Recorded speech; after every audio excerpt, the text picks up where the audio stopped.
क्यों मारे हो इनको? आप ये एक नंबर का गुंडा है, इसने अपनी बहू का रेप किया है। अंदर करिए इसको। नहीं, मैंने ऐसा कुछ नहीं किया। साहब झूठ बोलता है ये। तुम लोगों के कहने से इन पे आरोप साबित नहीं हो जाएगा। इनके बहू बेटा कहाँ रहते हैं? साहब यही पास ही में इनका घर है। साहब इसे थाने में डालिए, नहीं तो इसको बहुत मारेंगे। कमल, लेके जाओ इन्हें।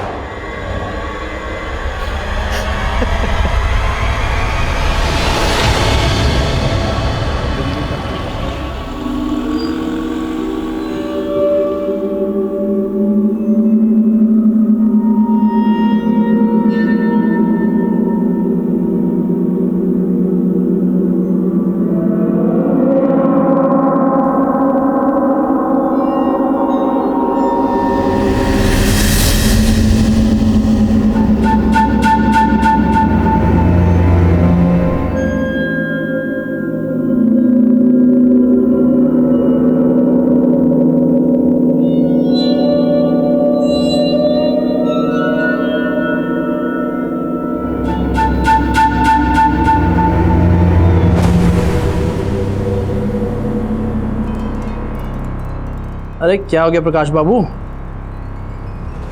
भाई खाओगे क्या? क्यों घूर रहे हो सुबह सुबह? ये फाइल क्यों नहीं कंप्लीट की?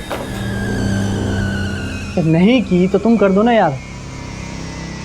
देखो अगर मैं कंप्लीट करूंगा तो तुम कोई ना कोई कमी तो निकालोगे। क्यों अपने वक्त को बर्बाद करूं? एक काम करो, तुम कंप्लीट कर लो, सारा काम मन के मुताबिक हो जाएगा। हाँ?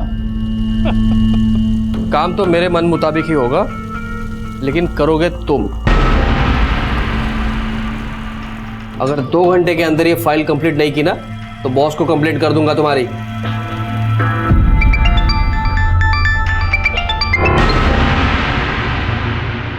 हेलो हेलो प्रकाश जी, आज आप अपना टिफिन ले जाना भूल गए। देखो माधुरी, मैं तुमसे बात करने के मूड में नहीं हूँ, बाद में फोन करता हूँ।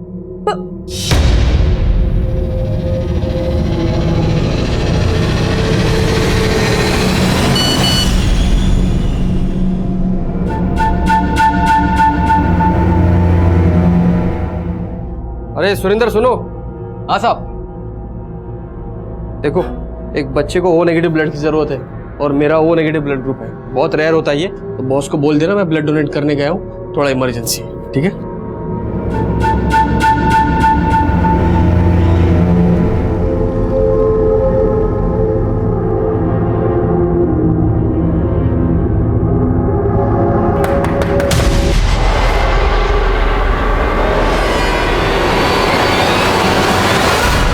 आप मोहन सैनी की बेटी और बहू हैं? जी हाँ। क्यों, क्या बात है? आपके फादर को हमने अरेस्ट किया है। आपके पड़ोसियों ने आरोप लगाया कि आपके ससुर ने आपके साथ जबरदस्ती की है। क्या? देखिए, घबराने की कोई बात नहीं, जो भी सच है आप हमें बताइए। नहीं सर, ऐसा कुछ नहीं है सर। लगता है हमारे पड़ोसियों ने आपसे झूठ बोला है सर। क्या बोला आप लोगों ने इनसे? चली जाइए यहां से। सर सच में ऐसा कुछ नहीं है, प्लीज उन्हें छोड़ दीजिए। आप बोलिए ना कुछ। जी हाँ सर, वो वीना सही बोल रही है। ठीक है।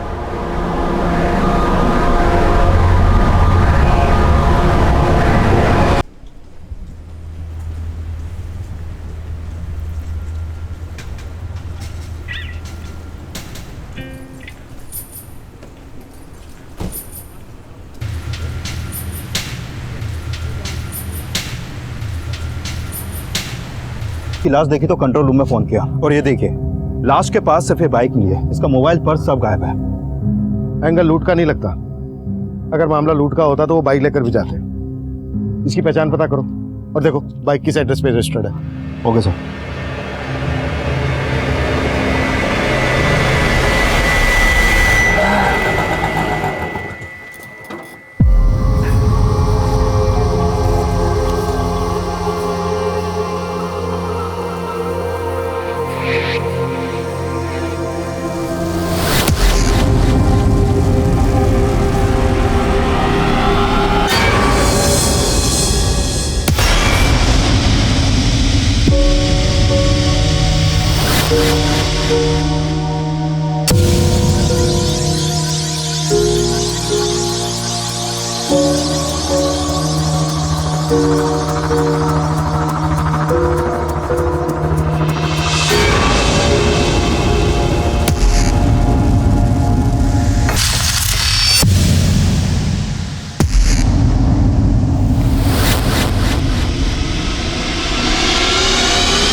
थोड़ी भी शर्म है तो गाँव लौट चाहिए।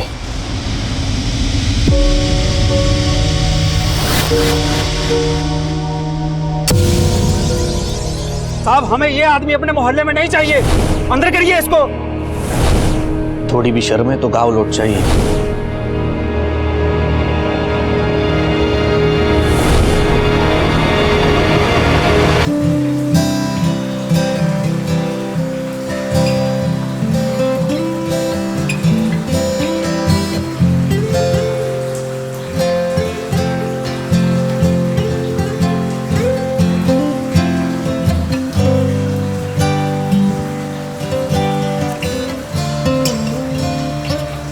उस लाश के पास जो बाइक मिली थी वो प्रकाश शर्मा के नाम पर मोती नगर के एड्रेस पर रजिस्टर्ड है।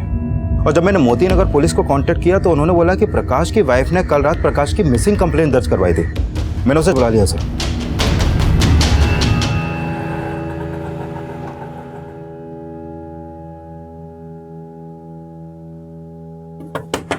पापा, पापा जी, पापा, मुझे तो कुछ गड़बड़ लग रहा है, दरवाजा तोड़ दीजिए।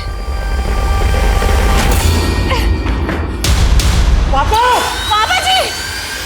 पापा! सर, प्रकाश जी कल सुबह ऑफिस के लिए निकल गए थे। मैंने तभी उनको आखिरी बार देखा था।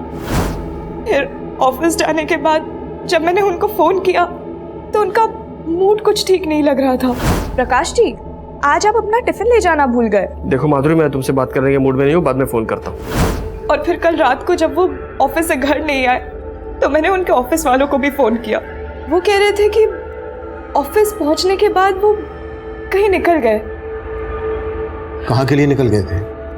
सर, वो तो बोल रहे थे कि वो ब्लड डोनेट करने गए थे, पर मुझे उन पे भरोसा नहीं हो रहा है। वो कुछ ना कुछ तो छुपा रहे हैं।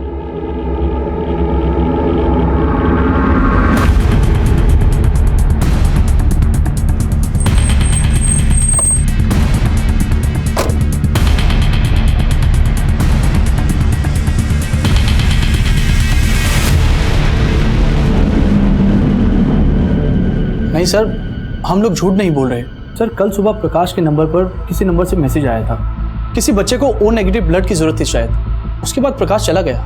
एक बच्चे को ओ नेगेटिव ब्लड की ज़रूरत है और मेरा ओ नेगेटिव ब्लड ग्रुप है, तो बॉस को बोल देना मैं ब्लड डोनेट करने गया हूँ, थोड़ा इमरजेंसी है। वैसे प्रकाश ब्लड डोनेट करने कहाँ गया था? सर, ये तो हमें मालूम नहीं।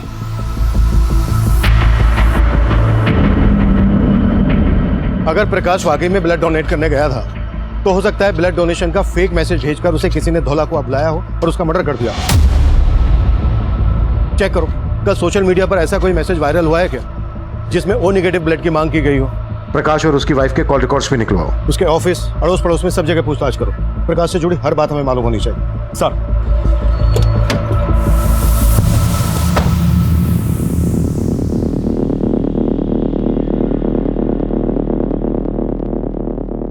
हम अपने रिश्तेदार के यहाँ गए थे। वहां से आकर देखा तो पापा ने आत्महत्या की थी। क्या तुम्हारे फादर की मौत की वजह वो सब बातें तो नहीं है जो हमें पहले पता चली थी? सर, उसमें कोई सच्चाई नहीं थी। सच तो ये है सर कि पापा जी उन सारी बातों से बहुत दुखी थे। ठीक से खा पी भी नहीं रहे थे। हम सोच भी नहीं सकते थे कि पापा ये कदम उठाएंगे।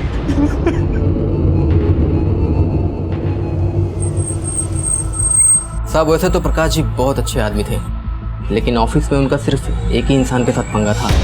किसकी बात कर रहे हो तुम? सर, पूर्णिमा मैडम। प्रकाश, ये कुछ एंट्रीज मुझे ठीक नहीं लग रही। दूर रहो, बिना टच किए बात नहीं कर सकती क्या? क्या है ये?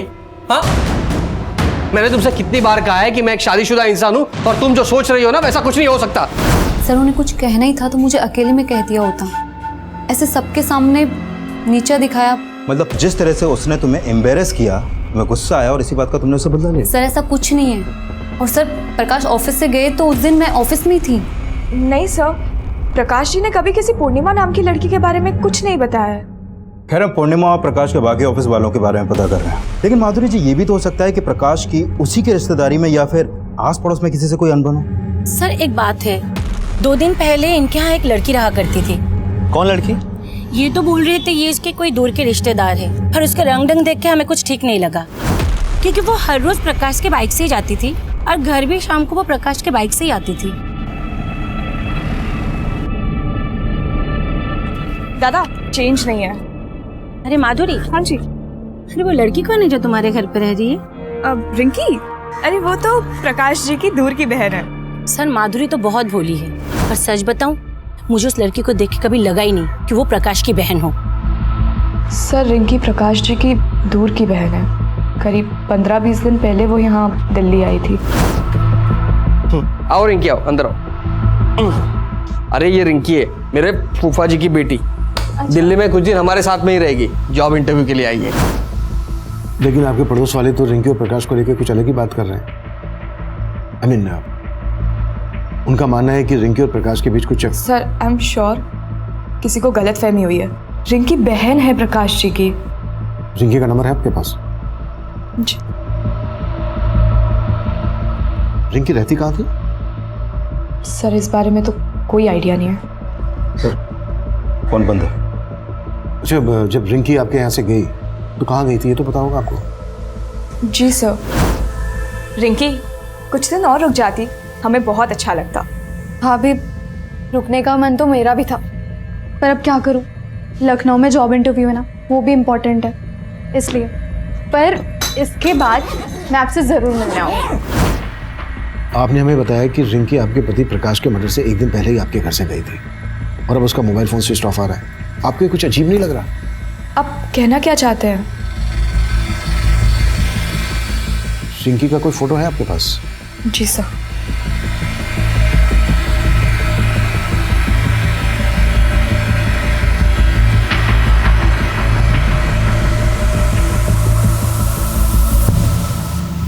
रिंकी के कॉल रिकॉर्ड्स और एक्टिविटीज पता करो। प्रकाश के कत्ल से 1 दिन पहले रिंकी का प्रकाश के घर से जाना और अब रिंकी का मोबाइल फोन स्विच ऑफ आना, ये कुछ ठीक नहीं लग रहा है। पानी देना।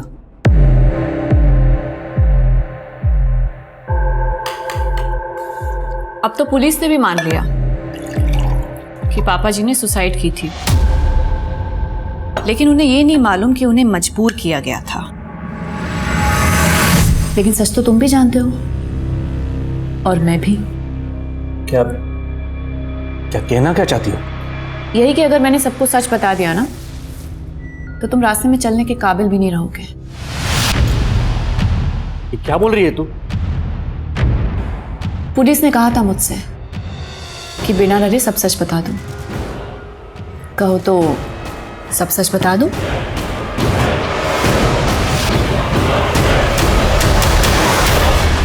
पानी दो मुझे।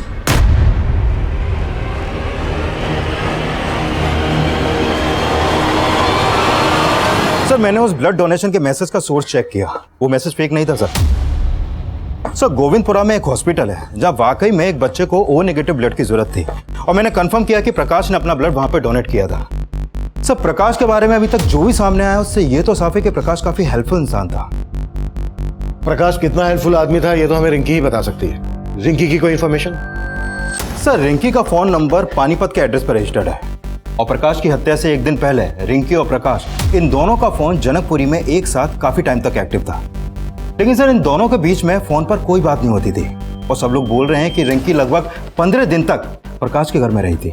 और मैंने प्रकाश की वाइफ की कॉल रिकॉर्ड चेक किए सर, उसमें कुछ भी सस्पिशियस नहीं मिला। हो सकता है रिंकी और प्रकाश मोबाइल फोन पर किसी ऐप के जरिए बात करते हो। एक तरफ रिंकी और दूसरी तरफ प्रकाश के ऑफिस में काम करने वाली है पूर्णिमा। इन दोनों के बीच की कहानी भी काफी अजीब है। विकास पता करो रिंकी और पूर्णिमा का आपस में कोई कनेक्शन था क्या, और पानीपत पुलिस से भी कांटेक्ट करो। इस रिंकी का मिलना हमारे लिए बहुत जरूरी है। Sure sir.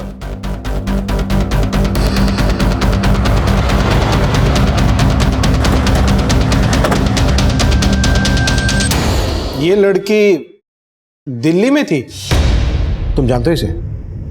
जी सर, इसका नाम रिंकी है। तकरीबन 15 दिन पहले इसके फादर ने यहाँ मिसिंग कंप्लेंट दर्ज कराई थी और फिर 2 दिन पहले रिंकी की लाश हमें मिली। रिंकी की लाश? जी सर, बहुत ही ब्रूटल मर्डर था सर। लाश के पास से हमें एक फोटो आईडी मिली रिंकी की, और उसके फादर ने भी शिनाख्त कर ली थी कि वो लाश रिंकी की ही थी। 5 दिन पहले तक रिंकी प्रकाश के साथ दिल्ली में रह रही थी, और जिस दिन रिंकी प्रकाश के घर से गई उसके अगले ही दिन हमें प्रकाश की लाश मिली, और उसके 2 दिन बाद रिंकी की लाश मिलती है यहाँ पानीपत में, और प्रकाश की लाश मिली थी हमें दिल्ली में। लेकिन सर हमारे इन्वेस्टिगेशन में प्रकाश नाम के किसी आदमी की जानकारी हमें नहीं मिली। लेकिन प्रकाश ने अपनी वाइफ को बताया था कि रिंकी उसकी दूर की बहन है। वेल, हमें रिंकी के फादर से मिलना है, शायद वो प्रकाश के बारे में जानते हो। सर अब रोने से क्या होगा? गई तो गई, ससुरी औलाद ही ऐसी पैदा हो गई थी। चुप चुप, कोई जरूरत नहीं है ऐसी लड़की के लिए रोने की। एकदम आवाज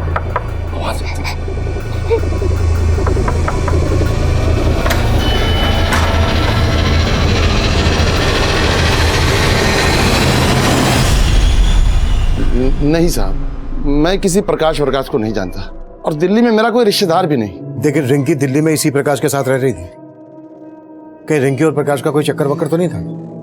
ऐसा क्यों कह रहे हैं आप? क्यों मेरी मरी हुई बेटी को बदनाम कर रहे हैं? देखिए, हमारा इरादा किसी को बदनाम करने का नहीं है, हम हमारा काम कर रहे हैं। दिल्ली में प्रकाश का मर्डर हो गया है। रिंकी दिल्ली गई थी तो क्यों गई थी? और वो प्रकाश के मर्डर के तुरंत बाद पानीपत में आई, तो पानीपत में रिंकी का मर्डर किसने किया होगा? मेरी भी समझ में कुछ नहीं आ रहा है, और मैं किसी प्रकाश को नहीं जानता।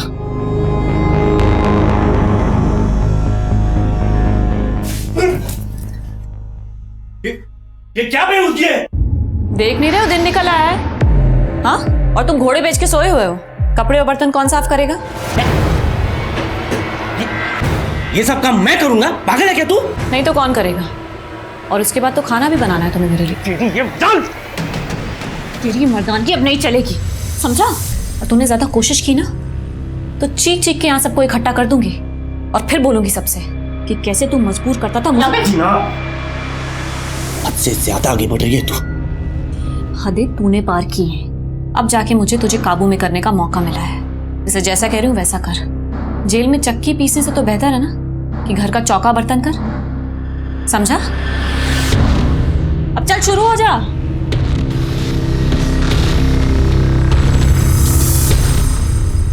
सर, ये प्रकाश की पोस्टमार्टम रिपोर्ट।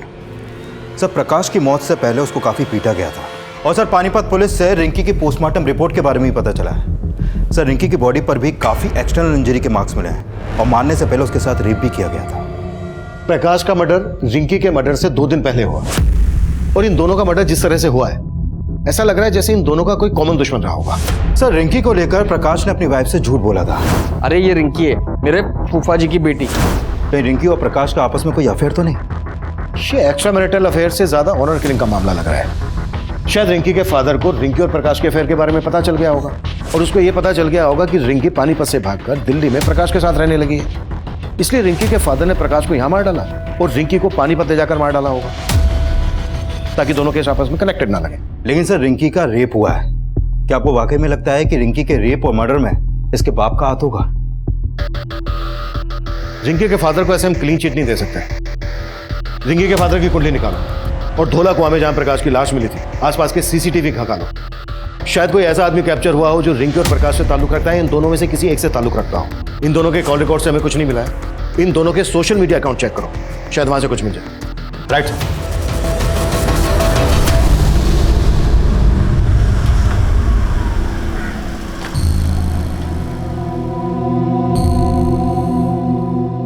इस बार पैसों का इंतजाम हो जाएगा ना? हो जाएगा भाई, टेंशन क्यों ले रहा है? टेंशन तो होगी, पुलिस दोबारा इस केस में कूद पड़ी। सर, मैंने रिंकी और प्रकाश इन दोनों का सोशल मीडिया अकाउंट चेक किया। सर, ये रिंकी और प्रकाश सोशल मीडिया पर भी एक दूसरे के टच में नहीं थे। लेकिन सर, प्रकाश के सोशल मीडिया अकाउंट में उसी को ऑफिस में काम करने वाले पूर्णिमा के काफी मैसेज मिले हैं। ये देखिए सर। इस पूर्णिमा के अगेंस्ट कुछ मिला? नहीं सर, फिलहाल पूर्णिमा के खिलाफ तो कुछ नहीं मिला है। लेकिन सर, रिंकी के सोशल मीडिया अकाउंट में एक रोहन नाम के लड़के का अकाउंट भी मिला है। ये देखिए सर। सर, ये रोहन और रिंकी के बीच में जिस तरह की चैटिंग होती थी, उसे लगता है कि इन दोनों का आपस में अफेयर था। काफी इंटीमेट बातें होती थी सर। ये देखिए। कि रोहन रहता कहाँ है? रोहन कहाँ जा रहा है? मम्मी 4 बज रहे, कहाँ जाऊंगा मैं? ट्यूशन जा रहा हूँ। अच्छा ठीक है, पर घर जल्दी आ जाना। आजकल रोज ही घर देर से आता है तू। मम्मी एग्जाम चल रहे हैं, सर एक्स्ट्रा क्लासेस लेते हैं। ठीक है, मैं आ जाऊंगा जल्दी। क्लासेस बाद में जाना, पहले मेरे कुछ सवालों के जवाब देना है। क्या हुआ सर? क्या किया मेरे बेटे ने? हमें आपके बेटे से कुछ बातें करनी है, अकेले में। हाँ सर, रिंकी मेरी दोस्त है, लेकिन सर हमारा ब्रेकअप हो गया था। ब्रेकअप क्यों हुआ था? सर ये हमारा पर्सनल मैटर है। आप ये क्यों पूछ रहे हैं सर? वो इसलिए क्योंकि रिंकी का मर्डर हो गया है। क्या सर? सर रिंकी का मर्डर? हाँ मर्डर, और मर्डर सिर्फ रिंकी का ही नहीं हुआ है, बल्कि प्रकाश नाम के इस आदमी का भी मर्डर हुआ है। और दिल्ली में रिंकी इसी आदमी के साथ रह रही थी। अब तो ये बोल, तेरा रिंकी और प्रकाश के मर्डर से क्या लेना देना है? सर मेरा सर किसी से कोई लेना देना नहीं है। और सर ये प्रकाश, मैं सर किसी को नहीं जानता। पिछले 6 महीने से रिंकी से तू सोशल मीडिया अकाउंट पर टच में था। तुम दोनों की चैट हिस्ट्री है हमारे पास, दिखाऊं? रिंकी पानीपत से दिल्ली तेरे कहने पर आई, और तुम दोनों के कॉल रिकॉर्ड के हिसाब से तेरा और रिंकी का मोबाइल फोन दिल्ली में कई जगह पर एक साथ एक्टिव था। क्या छिपा रहा है हमसे? सर मैं कुछ नहीं छिपा रहा, लेकिन सर हाँ, मैं रिंकी से प्यार करता था। और सर जब वो दिल्ली आई थी तो मुझसे मिल भी रही थी। रिंकी यार, मैंने सोचा भी नहीं था कि तुम मुझसे मिलने ऐसे दिल्ली आ जाओगी। रोहन, मैं दिल्ली में सेटल होना चाहती हूँ, इसलिए मैं जॉब ढूंढ रही हूँ। क्या तुम मेरी थोड़ी मदद करोगे? ऑफ कोर्स यार, मैं तुम्हारे लिए जॉब ढूंढ देता हूँ। Thank you. अब ना मैं ट्रैवलिंग करके बहुत थक गई हूँ, तो तुम्हारे घर चले? मेरे घर? रिंकी मैं तुमको अपने घर नहीं ले आ सकता। और सर इसी बात से नाराज होकर उसने बोलचाल बंद कर दी। डीएनए करवा उसका, और जब तक डीएनए रिपोर्ट नहीं आ जाती है, हमसे बिना पूछे शहर से बाहर नहीं जाएगा।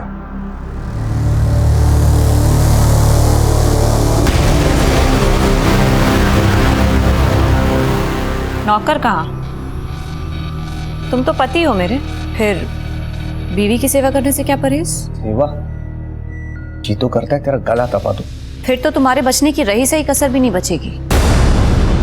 पुलिस से बचना चाहते हो ना, तो मुझे बचा के रखो और जरा प्यार और नजाकत से पेश आओ।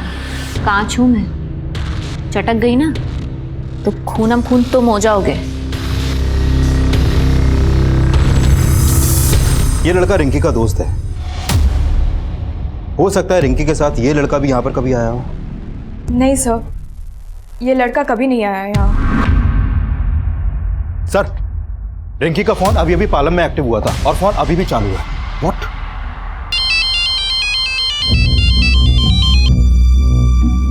हेलो।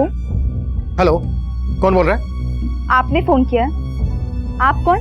मैं राजापुर पुलिस स्टेशन से इंस्पेक्टर अभिमन्यु जिंदल बोल रहा हूँ।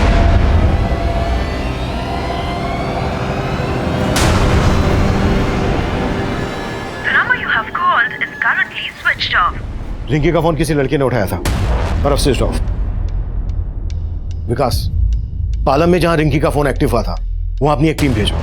हो सकता है हमारा ध्यान भटकाने के लिए किसने रिंकी का फोन एक्टिव किया हो, और अपने खबरियों को रिंकी का फोटोग्राफ दो, पता लगवाओ कि पालम में रिंकी का कहां कहां आना जाना था। रिंकी के फादर से भी मिलो। सर। रोहन, रोहन,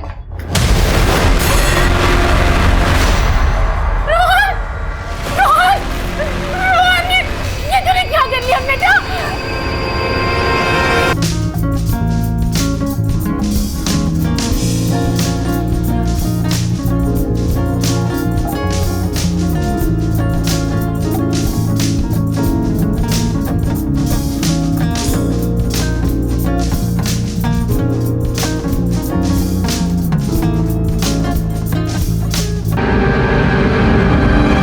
सर, पहले रोहन से बात करके ऐसा लगा नहीं था कि वो हमारी पूछताछ की वजह से सुसाइड कर लेगा। हमें यह भी समझना होगा कि अचानक से रिंकी के फोन एक्टिव होने का क्या चक्कर है, और उसके बाद रोहन ने सुसाइड किया। पानीपत पुलिस ने हमें बताया था कि उन्हें जिस लड़की की लाश मिली थी उसका चेहरा काफी बिगड़ा हुआ था। उस लड़की की लाश के पास से उन्हें रिंकी का आईडी मिला, तो उन्होंने मान लिया कि यह लाश रिंकी की है। अगर हम ये मानकर चलें कि वो लाश रिंकी की नहीं थी,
रिंकी सर, प्रकाश की लाश जिस एरिया में मिली थी वहां से करीब 3 किलोमीटर दूर एक सीसीटीवी में रोहन अपने कुछ दोस्तों के साथ उसी तरफ जाता हुआ कैप्चर हुआ है। फुटेज इसमें है सर। और करीब 1 घंटे बाद ये लड़के उसी रास्ते से वापस लौटे हैं। तो मैंने रोहन की मां को इन लड़कों का फोटो दिखाया था। उन्होंने कहा कि ये लड़के रोहन के कॉलेज के हैं। मिहिर और मानव से बात करनी पड़ेगी। बाकी तीसरे के बारे में दोनों बताओ। सर, मुन्ना खबरी का फोन आया था, वो आपसे मिलना चाहता है। उसे रिंकी के बारे में कुछ इन्फॉर्मेशन देनी है।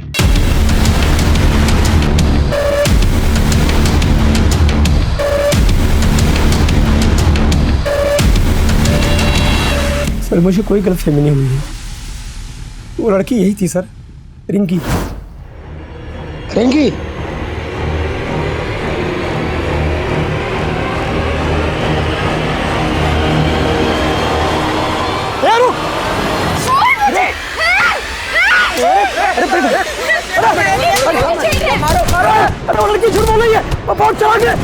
इससे पहले कि आप लोगों को खबर देता, उसने मुझे झूठा आरोप लगा के लोगों से पिटवा दिया।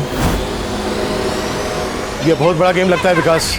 रिंकी वाकई में जिंदा है, लेकिन सवाल ये है कि वो लाश किस लड़की की थी जिसकी रिंकी के फादर गणपत ने रिंकी के नाम से शनाख्त की।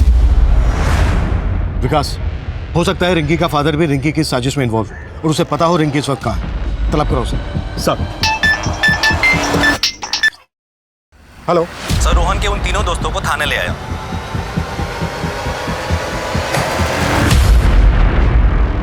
सर कोई मुंह नहीं खोल रहा है। बोल रहे हैं ना ये रिंकी को जानते हैं ना प्रकाश को। हम सही में नहीं जानते, हमने कुछ नहीं किया। हम नहीं जानते प्रकाश और रिंकी कौन है। जहां प्रकाश की लाश मिली थी उसी एरिया में तुम तीनों को रोहन के साथ देखा गया था। अब अगर एक भी झूठ बोला ना तो यहां से तुम तीनों अपनी टांगों पर चल के नहीं जा पाओगे।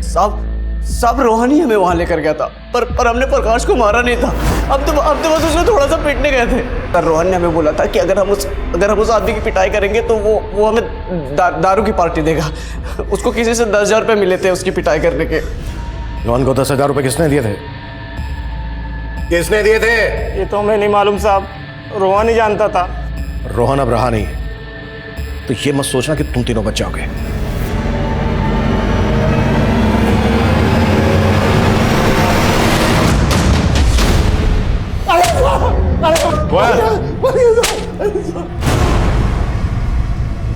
बोल रिंकी कहाँ? क्या कह रहे हैं साहब? यही साहब तो थे जो रिंकी की लाश दिखाए थे साहब। अब आप पूछे रिंकी कहाँ? टंकी बंद कर। जिस लाश की शनाख्त तूने की थी वो रिंकी की नहीं थी। रिंकी जिंदा है अभी। और अब ये बोल, अभी कहाँ है वो? बोल। हम सच कह रहे हैं साहब, हमको नहीं मालूम। तोड़ते रहो। नहीं साहब, अरे हम सच कह रहे हैं साहब।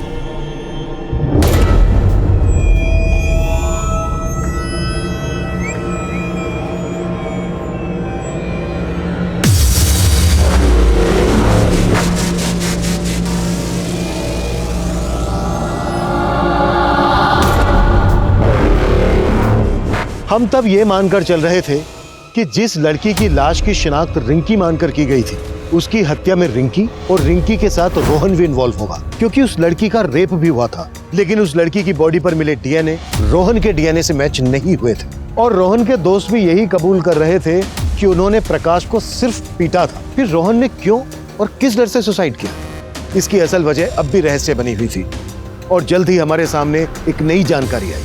सर, रिंकी जब गायब हुई थी तो रिंकी के पिता गणपत ने पानीपत के एक एनजीओ में काम करने वाले इस दिनेश नाम के आदमी से कांटेक्ट किया था। सर, इस दिनेश के पॉलिटिकल कनेक्शन काफी अच्छे हैं। इसने पानीपत के एमएलए से मिलकर पुलिस पर रिंकी को ढूंढने का दबाव डाला था, और फिर रिंकी की लाश मिलने के बाद इसने गणपत को मुआवजा दिलाने के लिए एमएलए को अप्रोच भी किया, और फिर एमएलए ने रिंकी का मुआवजा देने के लिए प्रपोजल फाइल भी कर दिया था, लेकिन वो अभी भी अंडर प्रोसेस है। इसका मतलब गलत लाश को पहचानने का मसला मुआवजे के लालच से भी जुड़ा हो सकता है सर। और ये भी पता चला है कि दिनेश के एनजीओ में ऐसी कई लड़कियां हैं जो सुन और बोल नहीं सकती, और अंदर की खबर ये है कि ये उन लड़कियों को एमएलए समेत कई मिनिस्टर्स और बिजनेसमैन को भी सप्लाई करता है। साहब, आप गलत कर रहे हैं। ये आप नहीं जानते मैं क्या कर सकता हूँ। तू नहीं जानता है मैं क्या क्या कर सकता हूँ। तेरे बारे में सब कुछ पता कर लिया हमने। तेरे एनजीओ की ये लड़की विनीता गायब है, नहीं सुन सकती थी ना ही बोल सकती थी। अब तू ये बोल, ऐसे ही बताएगा या फिर 3rd डिग्री की परमिशन लूं? विकास मैं बताता था, मैंने कुछ नहीं किया साहब। सारा प्लान इसका था साहब, सारा प्लान इसका था। और रिंकी गायब नहीं हुई थी साहब, वो घर छोड़ के भाग गई थी, और भागने से पहले उसने घर में एक लेटर भी छोड़ा था। मैं तो इसके पास गया था रिंकी को ढूंढने के लिए, मदद के लिए साहब। ये मुआवजे का लालच देकर मेरी बुद्धि घुमा दी इसने साहब। वो लड़की की जो लाश मिली है साहब, उसके बारे में भी यही सब जानता है। सब प्लान इसी का था साहब।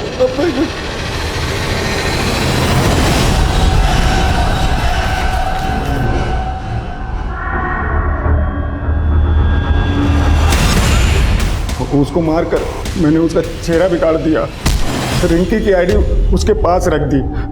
तब तक गणपत ने उसकी शिनाख्त कर ली साहब। मैंने सोचा कि इसकी बेटी के लिए सरकार से कुछ मुआवजा दिला देंगे और आधा आधा बांट लेंगे, लेकिन साहब प्रकाश के मर्डर से हमारा कोई लेना देना नहीं है साहब। अब ये बोलो, रिंकी कहाँ है? मुझे नहीं मालूम साहब, मुझे नहीं मालूम।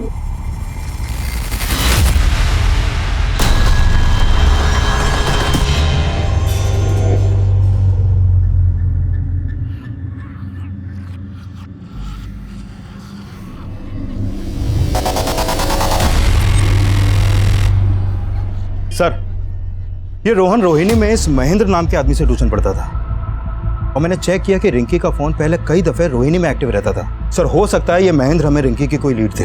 इसे थाने बुला लिया सर मैंने। सर, रोहन ने अपने दोस्तों के साथ क्या किया ये तो मैं नहीं जानता, पर हाँ सर, रोहन रिंकी से सच में बहुत प्यार करता था, इसलिए जब रिंकी दिल्ली आई थी तो वो उसे लेके मेरे घर भी आया था। सर, ये मेरी दोस्त रिंकी। सर, मैं अकेला रहता हूँ, इसलिए रोहन चाहता था कि मैं रिंकी को कुछ दिनों के लिए अपने घर पे रख लूं, और मैंने रिंकी को अपने घर पे रखने के लिए 2 दिन के लिए परमिशन भी दे दी थी। पर सर, मैं रिंकी को ज़्यादा दिन के लिए अपने घर पे नहीं रख सकता था, इसलिए मैंने उसे जाने के लिए कह दिया। फिर उसके बाद उसके साथ क्या हुआ सर, मुझे सच में कुछ नहीं मालूम। रिंकी यहाँ दिल्ली में इस प्रकाश के साथ रह रही थी, आप जानते हैं इसे? नहीं सर, मैं नहीं जानता। ठीक है, आप जा सकते हैं। जी सर, शुक्रिया। विकास, इसकी भी कुंडली निकालो। सर, जनकपुरी के एक एजेंट ने रिंकी का फोटो आइडेंटिफाई किया है। उसने बताया कि उसने रिंकी को जनकपुरी में एक फ्लैट किराए पर दिलवाया था, और रिंकी उस फ्लैट में उसी दिन शिफ्ट हो गई थी जिस दिन प्रकाश का मर्डर हुआ।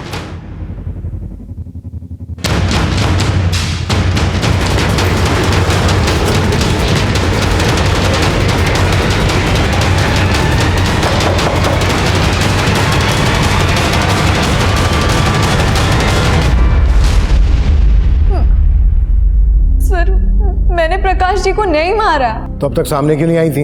सर, मैं अपने पापा से तंग आ गई थी, इसलिए घर से भाग के दिल्ली चली आई, और फिर मुझे मालूम पड़ा कि मेरे पापा ने दूसरी लड़की को मेरी लाश मानकर उसका अंतिम संस्कार कर दिया था। सर, मैं बहुत डर गई थी, इसलिए छिपी हुई थी। छिपी इसलिए थी क्योंकि तुम प्रकाश के मर्डर में इन्वॉल्व हो। अब सच सच बोलना, तुम्हारे और प्रकाश के बीच क्या रिश्ता था? सर जैसा आप सोच रहे हैं वैसा बिल्कुल नहीं है सर, बल्कि प्रकाश जी ने तो मुझे अपने घर में रहने की जगह दी थी। उनकी वाइफ और उनके साथ मैं घुल मिल गई थी, लेकिन मुझे क्या पता था कि सिचुएशन इतनी वियर्ड हो जाएगी। अरे माधुरी तौलिए ना, माधुरी।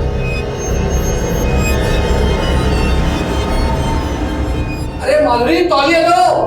रिंकी, रिंकी। हाँ देखना प्रकाश जी क्या मांग रहे हैं, मेरे हाथ में आटा लगा हुआ है। अरे माधुरी तौलिए दो। हाँ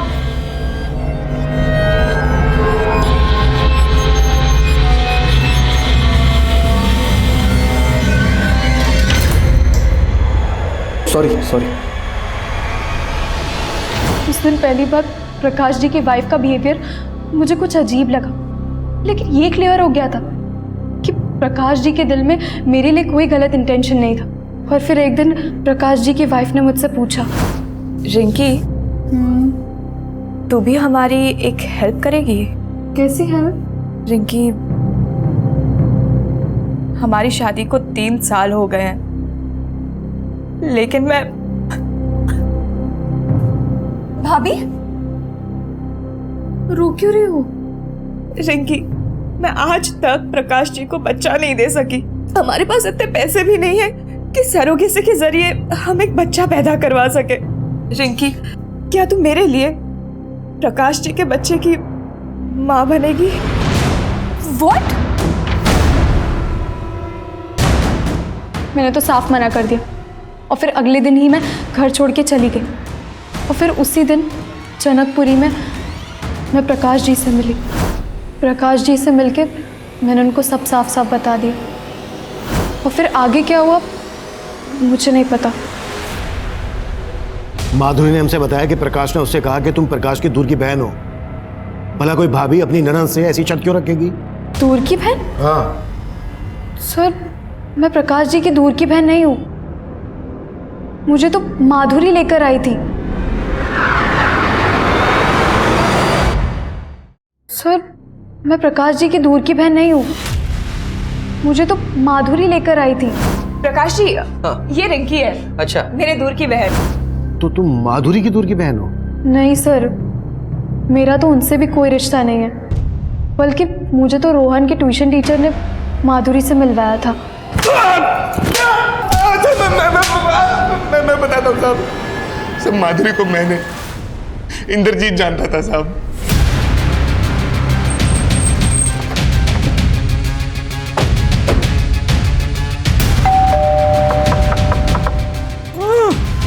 एक मिनट, अंदर से कुछ आवाज आ रही है।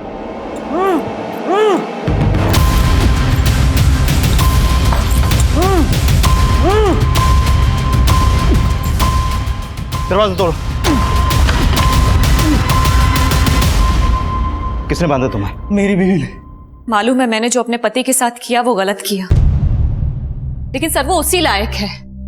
सर मैं आपको बहुत पहले सब सच सच बताना चाहती थी, लेकिन समझ में नहीं आ रहा था कि अपने पति और बहन की करतूतों का बखान किस मुंह से करती। मेरे पति की वजह से मेरे ससुर जी ने सुसाइड किया सर। तुम दोनों जीजा साली के अफेयर का चिट्ठा खुल चुका है, अब चुप रहने से कोई फायदा नहीं है। चलो फटाफट हो जाओ शुरू। तो मैंने शादी भले वीना से की थी, लेकिन मैं माधुरी को अपनी दूसरी बीवी बनाकर रखना चाहता था। माधुरी, तेरी और वीना की माँ तो मर गई है, लेकिन हमारे बीच मेरा बाप भी रोड़ा बना हुआ है। ये क्या बकवास कर रहा है तू? अपनी शादीशुदा साली को तू अपनी दूसरी बीवी बनाना चाहता है? मेरा बाप रोड़ा बना हुआ था तो मैंने उसको उसी की नजरों में गिरा दिया। मेरे ही कहने पर उस आदमी ने मेरे बाप को सबके सामने बेइज्जत कर दिया।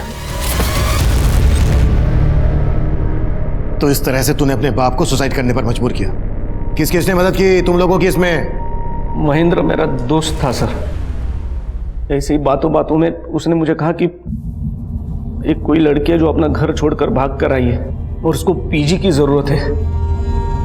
तो हमने रिंकी के जरिए प्रकाश को ब्लैकमेल करने का प्लान बनाया। मैं चाहती थी रिंकी मेरी बातों में आकर एक बार प्रकाश के साथ सो जाए और मैं उनकी तस्वीरें खींच लूं, ताकि प्रकाश से तलाक की वजह भी मिल जाए और ज़्यादा से ज़्यादा एलिमनी भी वसूल हो सके। पर रिंकी तुम्हारी बातों में नहीं आई और उसने सब कुछ प्रकाश को बता दिया। तुम इतनी गिरी हुई होगी ये मैंने सोचा तक नहीं था। अब तलाक मैं तुम्हें दूंगा और एक फूटी कौड़ी नहीं मिलेगी तुझे। हमने उसी वक्त सोच लिया था कि अगर प्रकाश को हम जिंदा छोड़ेंगे तो वो हमारे प्लानिंग पर पानी फेर देगा। तो रोहन को वो 10,000 रुपए तूने ही दिए थे? जी साहब, लेकिन मैंने रोहन को प्रकाश का मर्डर करने के लिए नहीं बोला था साहब। मैंने तो सिर्फ पीटने के लिए बोला था साहब। उन्होंने जहां प्रकाश को पीटा था वहां मैं भी मौजूद था।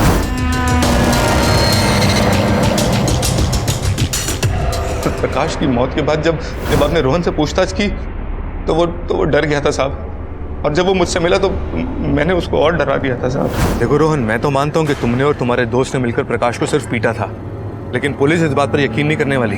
और सबसे जरूरी बात यह है कि अब तो उन्हें रिंकी की लाश भी मिल गई है। अगर तुमने मेरा नाम लिया ना, मैं तो सिर्फ कुछ ही दिनों के लिए अंदर जाने वाला हूँ, मुझे थोड़ी सी सजा होगी, लेकिन तुम पे 2-2 मर्डर केसेस लगेंगे, फांसी हो जाएगी तुम्हें। तेरी इसी ओछी हरकत की वजह से रोहन ने अपनी जान दे दी। तुमने सिर्फ प्रकाश को नहीं मारा है, बल्कि रोहन और तुम्हारे बाप मोहन की मौत के जिम्मेदार भी तुम लोग ही हो। मन तो कर।